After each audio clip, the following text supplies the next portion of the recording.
Hi, I'm Jen. I am the founder and president of The Allergy Table, which is a local bakery in Rochester Hills, Michigan. Thanks for tuning in. Today we're going to do a little demonstration on how we can use our rosemary herb bread to make delicious appetizers such as bruschetta. So we sell a homemade, handcrafted rosemary herb bread at our farmers markets. It's on our menu, and this is one of our biggest sellers. It's made with fresh rosemary, organic sage, and thyme. And so you can make sandwiches with it, or you can surprise your guests at dinner parties and really wow them with a great appetizer that looks like it came from a 5-star restaurant. So this is my neighbor Dee, and one of my good friends, and also the Allergy Table's photographer. So she's here today to help me learn this recipe, and so she can make it for herself at home. And she hosts a lot of dinner parties at home for friends and family, and she's always looking for good recipes to try. And she's my taste tester as well for the business. So I figured what better person to teach my recipe to. So here we go. Glad to be here. Thank you.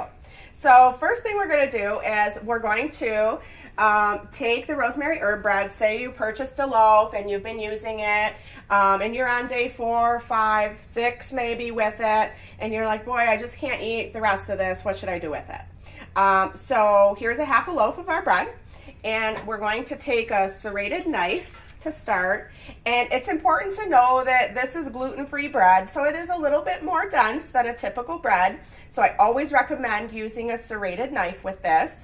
It helps you get more even slices. So you're going to slice about 1/4 inch thick pieces, and then we're going to make a couple of them, because we're not going to do all this for just 2 pieces, right? Right. All right. So we'll do 3 of them to start here, just to show everybody. And then your pieces look like this. We're going to slice them in half. And then we are going to decorate this with some delicious stuff. So we're going to lay these here on our parchment paper. So I'm going to slide this over. And I'm just going to have you, Dee, pick up the paper or the bread there and organize it on there. This is what's going to go in the oven. You're going to cook this once we have it all done at 350 for about 10 minutes. And then once that's done, you're going to put it under the broiler. So turn your broiler setting on, and that's just about a minute or so. And make sure you really watch it for that minute so you don't burn it, because it does go quick. So the next thing we're going to do is we're going to take our olive oil, and we use the organic olive oil here, and we just kind of drizzle it on. And if it gets all over your pan, no worries. Just makes your house smell better.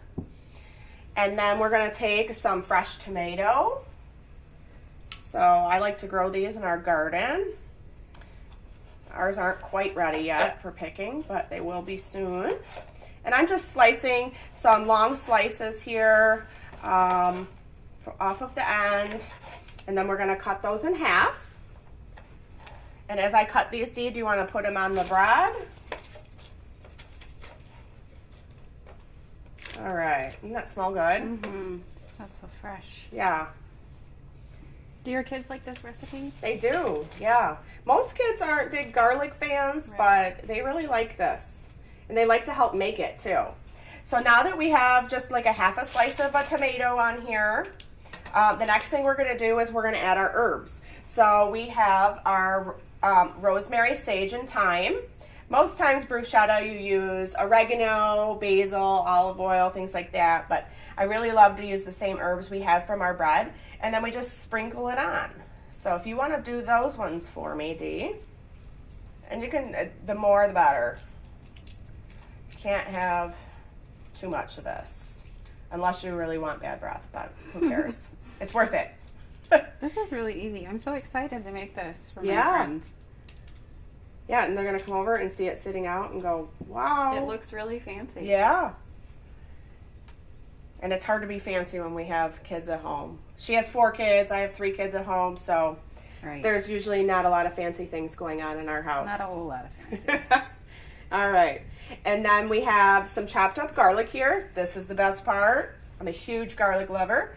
So if you want to grab some of those too, and just load them up. And this is really what gives it that savory smell. The garlic under the broiler and in the oven kind of browns up and melts into the tomato. All right, so that's what we have here. That's what it's going to look like.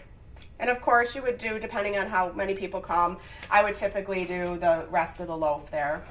And then you pop it in the oven at 350 and probably about 10 minutes depending on your oven, and then the last minute is going to be on the broiler.